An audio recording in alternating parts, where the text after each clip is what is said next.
Today, we show the world our true strength.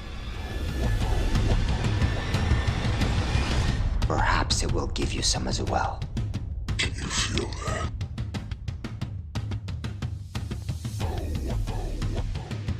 What up, guys? It's your boy Hellraider here, bringing you a new entry in the Best Weapons Guide to Black Ops 3.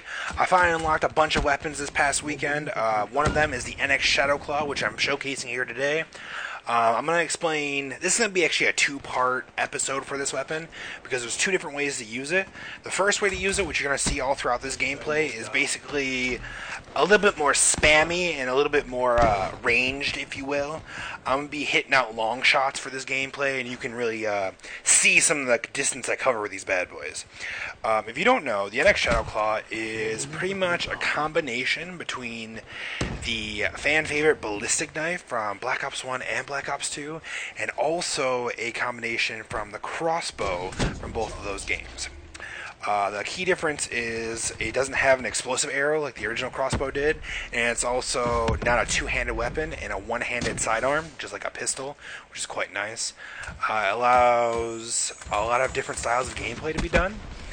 One of them is dual wields, which is what I'm going to be showcasing mostly in this episode here today. The dual wields are really nice because it allows you to pick up your shot a little bit quicker, just in case you missed the first one, and you can kind of, make up for it with a little bit of spam, which is not a bad thing because these weapons have a projectile delay, which is slower than bullets, and it also arcs. So you have to make sure, to count that arc in when you're shooting these things at distance, and also to try to trail in front of your target so you can hit them with the arc and with the projectile, kind of like the Banshee with one of the other new weapons.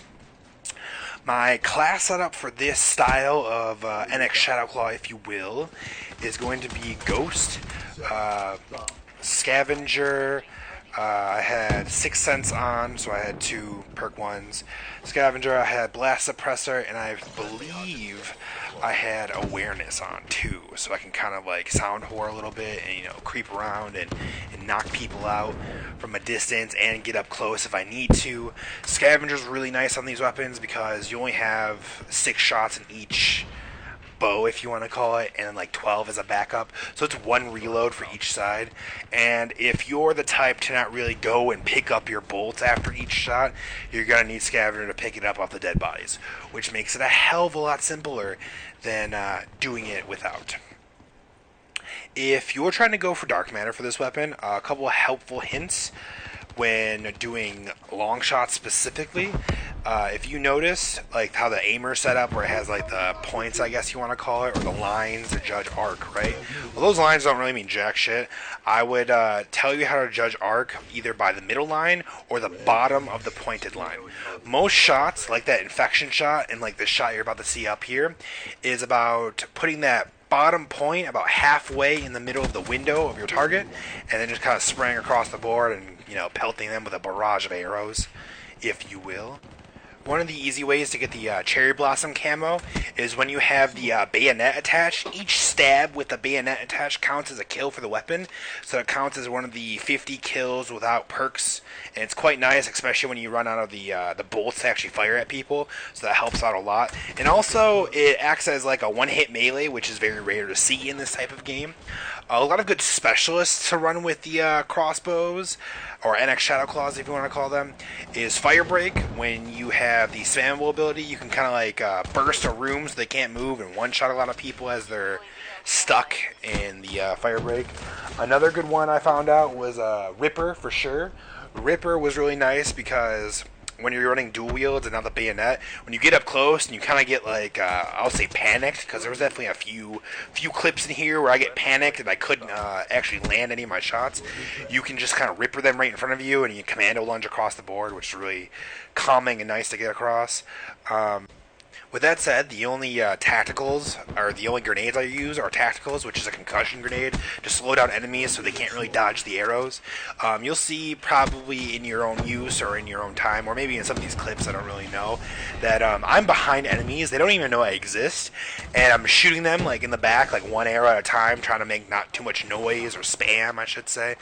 And they're just lackadaisically just sidestepping them. They don't even know they're dodging them. They're just kind of oblivious to the fact that I'm trying to kill them and I can't actually hit the target.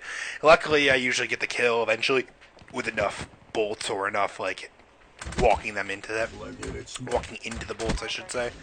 Another fun fact about the crossbows is they're actually a silent weapon, funny enough. No matter when you fire them or what you fire them with or any of those combinations of things, it doesn't show up on a minimap as a red dot, which is quite nice because you can kind of flank around the enemy. But sound-wise, they are very loud. You can definitely hear when the NX Shadowclaw fires across the map, or you can hear it when the bolt lands next to you. It creates a little whistling noise. It's kind of funny. It's actually like a real arrow. It's kind of funny like that. Another recommendation I can make, if you have a good like main primary weapon, say an assault rifle or maybe like some machine gun, and you want a decent secondary, if you can use the NX Shadowclaws and get tribal, that'll help you save a lot and probably like be a room clear if you need it. So if you're running low on ammo or you're going into like a close quarter space, you flip out the NX Shadowclaw with tribal, and basically anybody within a certain like, I don't know, 10 or 20 feet in front of you will get hit with one of 3 bolts fired in multiple directions. The middle bolt goes straight, the other 2 shoot like 45 degrees, no, not even 45, 25 degrees off center. They spread out in a kind of cone shape, which is really nice because you can kind of like lay out a bunch of people if they're in a row. And I've definitely seen clips hit with it. It's pretty cool. It's a nice little feature, and it's a nice little room clear, especially since it's silent and it's a one-shot kill. That's about it for this episode today, guys. I hope you enjoyed my spammable, kind of like Archer-style NX Shadowclaw for this episode. Hope you enjoyed some of the long shots I landed and some of the reaction shots I had.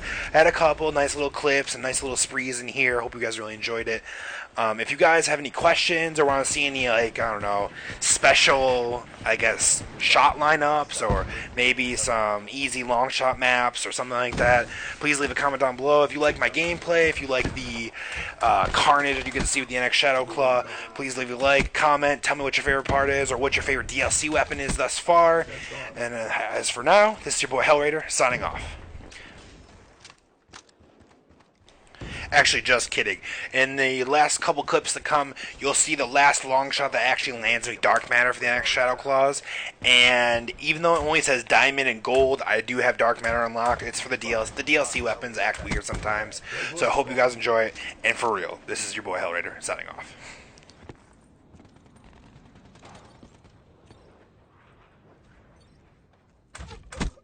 Burn one. Expected burn.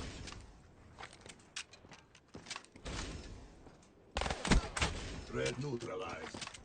UAV ready for tasking. Hey, congrats on the bars. Spectre smoked. Counter UAV on standby. Going KIA.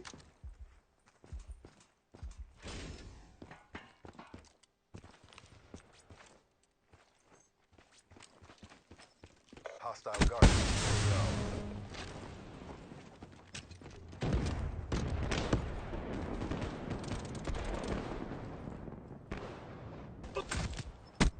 EKIA.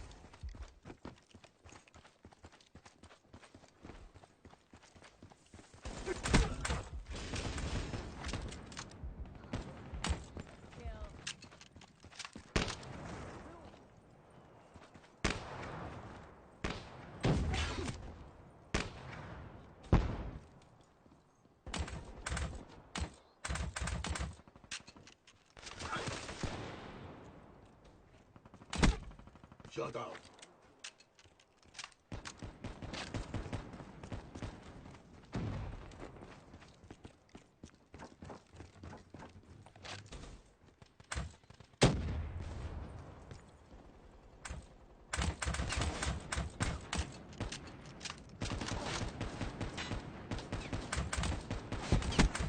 That's a kill.